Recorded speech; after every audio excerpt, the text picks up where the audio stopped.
सोचिए आखिर उस बच्चे की गलती क्या होती है जो एक गरीब घर में पैदा होता है और उसको बेहतर शिक्षा से वंचित होना पड़ता है। शिक्षा के सामने एक पैसे की दीवार खड़ी है। जो जितनी ऊंची दीवार लांघ सकता है, जो जितना अधिक पैसा शिक्षा पे खर्च कर सकता है, वो उतनी बेहतर शिक्षा पा सकता है। लेकिन अगर एक देश एक है, लोकतांत्रिक देश है, तो शिक्षा भी सबको एक समान रूप से तो मिलनी ही चाहिए। आज परिस्थिति ये है कि एक तरफ तो प्राइवेट स्कूल हैं जो लूट के अड्डे बने हुए हैं, वहाँ पे आप एडमिशन कराने जाएंगे तो सिर्फ एडमिशन के नाम पे ही आपको 10,000 20,000 रुपये देना होगा। और कमीशन खोरी का ऐसा धंधा है कि कॉपी, किताब, टाई, बेल्ट, ड्रेस, जूता कहाँ से खरीदना है ये आप नहीं तय करेंगे वो प्राइवेट स्कूल वाले। यानी आम लोगों की मेहनत की आखिरी कौड़ी उनके जेब से वसूल लेना चाहते हैं। और दूसरी तरफ सरकारी स्कूलों में न तो पर्याप्त टीचर हैं, न पर्याप्त बिल्डिंगें हैं।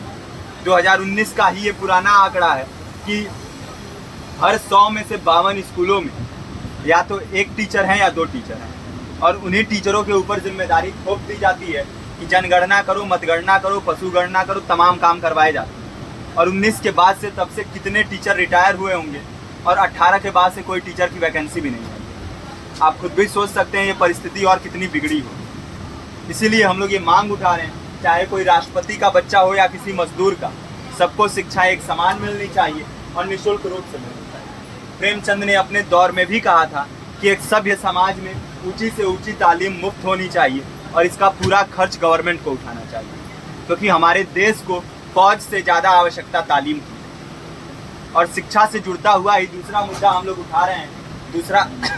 दूसरा मुद्दा है रोजगार का। रोजगार की परिस्थिति ये है कि आज सरकारी सेक्टर हो या प्राइवेट, सब कुछ ठेका संविदा के हवाले किया जा रहा है। परमानेंट नौकरियां लगातार घटाई जा रही हैं। इसी रेलवे में 1995 के आसपास लगभग 18.5 लाख कर्मचारी काम करते थे, लेकिन आज उनकी संख्या 12 लाख थी।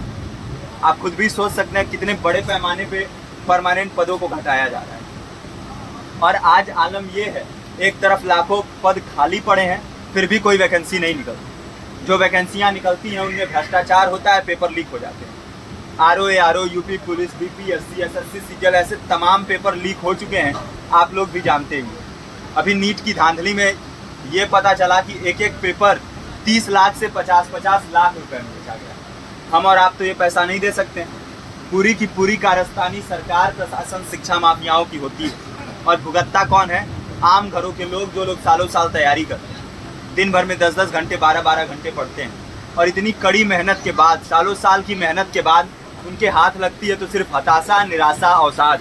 बहुत से छात्र नौजवान जो इस बेबसी में, इस डिप्रेशन में नहीं जी पाते, आत्महत्या तक के कदम उठा लेते हैं। लेकिन ये देश की विडंबना है कि टीवी चैनल, अखबार, मीडिया, नेता, मंत्रियों के लिए कहीं ये कोई मुद्दा नहीं है। उनके लिए मुद्दे हैं तो जाति, धर्म, रंग, नस्ल, अगड़ा पिछड़ा।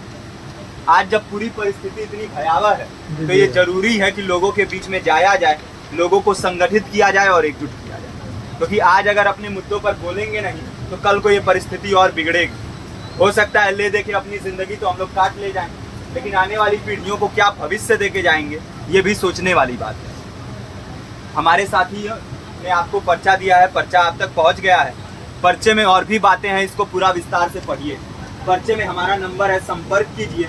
फेसबुक का, इंस्टाग्राम का लिंक है, आप वहाँ पे जाएंगे तो आपको पता भी चलते रहेगा कि लगातार किन किन माध्यमों से हम इस अभियान को चला रहे हैं। नुक्कड़ नाटक, संगीत, शिक्षा सहायता मंडल, लाइब्रेरी, तमाम माध्यमों से इस अभियान को चला रहे हैं और कोशिश कर रहे हैं कि बड़े से बड़े पैमाने पर हर जगह पे लोगों को संगठित किया जाए और एकजुट किया जाए। आपके बीच भी आए हैं आपका साथ और सहयोग दें। साथ ही